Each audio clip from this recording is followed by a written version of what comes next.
They came to liberate, but when they saw what the Nazis had done inside Dachau, something inside them broke, and within hours, the liberators became executioners. April 29th, 1945, the 45th Infantry Division of the US Army pushed towards Munich, expecting scattered resistance. What they found instead was a nightmare. Inside the gates of Dachau, the first Nazi concentration camp ever built, the air was thick with decay.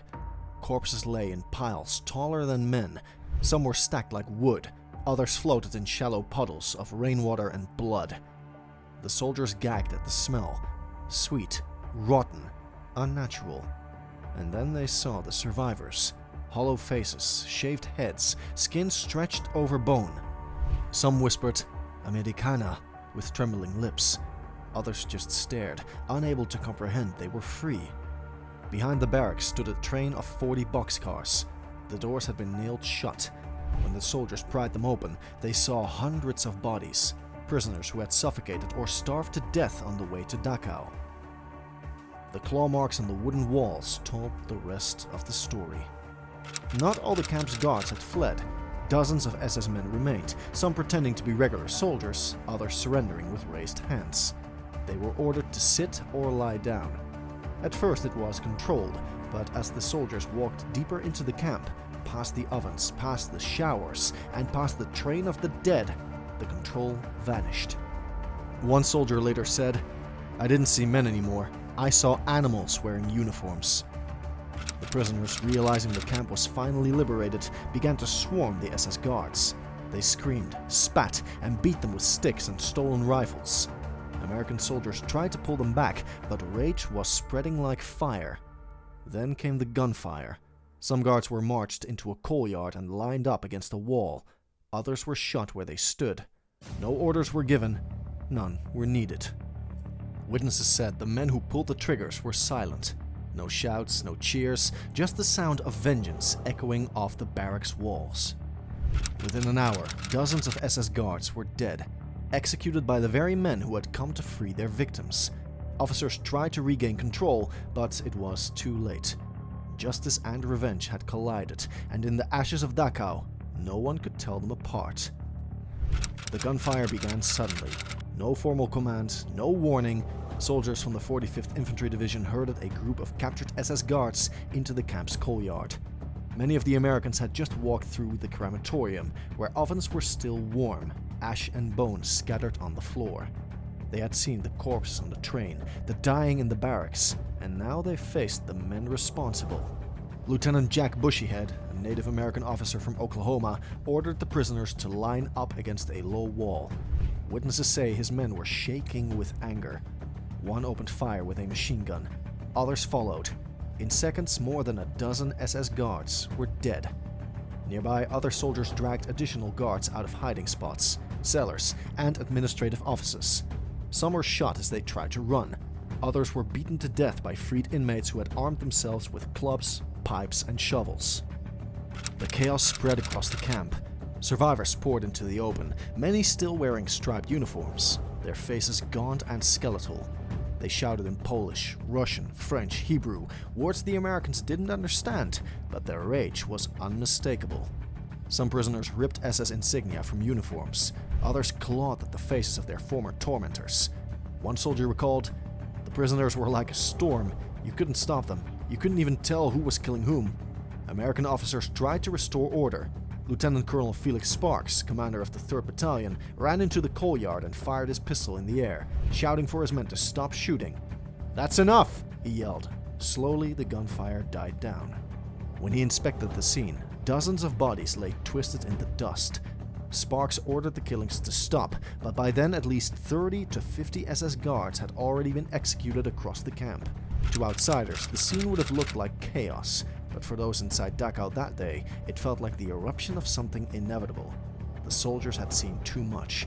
The prisoners had endured too much. Mercy was not a word that survived inside those fences. One American medic later said, "I wasn't proud of it, but I understood it. If you saw what we saw, you would have done the same."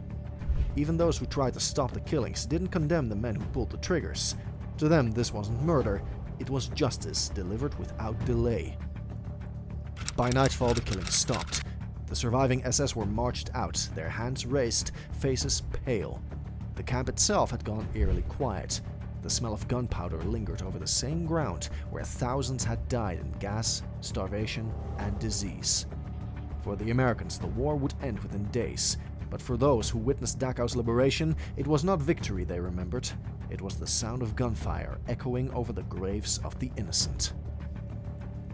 When news of the executions reached higher command, it caused immediate concern. The US Army had liberated a concentration camp, an event that should have symbolized justice and moral triumph. Instead, it ended with bloodshed carried out by the liberators themselves.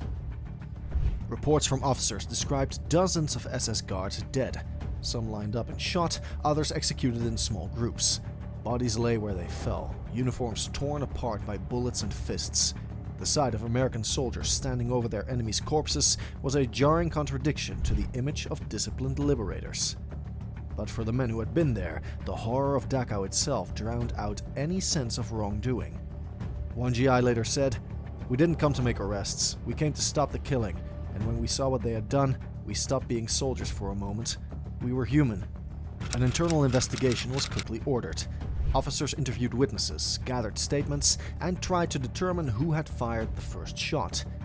Lieutenant Colonel Felix Sparks, the commanding officer who had tried to halt the shootings, testified that the killings were spontaneous, the result of unbearable shock. The inquiry confirmed that between 30 and 50 SS guards were executed after surrendering.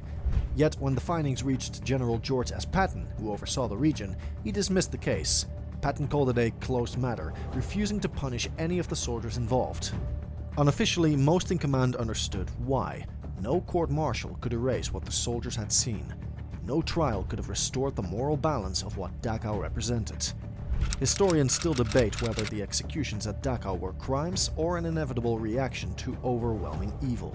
By the laws of war, the killings were unlawful. The SS guards had surrendered and should have been taken prisoner. But emotionally, many argued it was instant justice. These were the men who had starved, tortured, and murdered thousands. Waiting for tribunals felt meaningless in a place where ovens still smoked and corpses lay unburied. Even decades later, veterans who had been there rarely expressed regret. Some say they wished they hadn't pulled the trigger, but few said it was wrong. The liberation of Dachau stands as one of the most haunting paradoxes of World War II.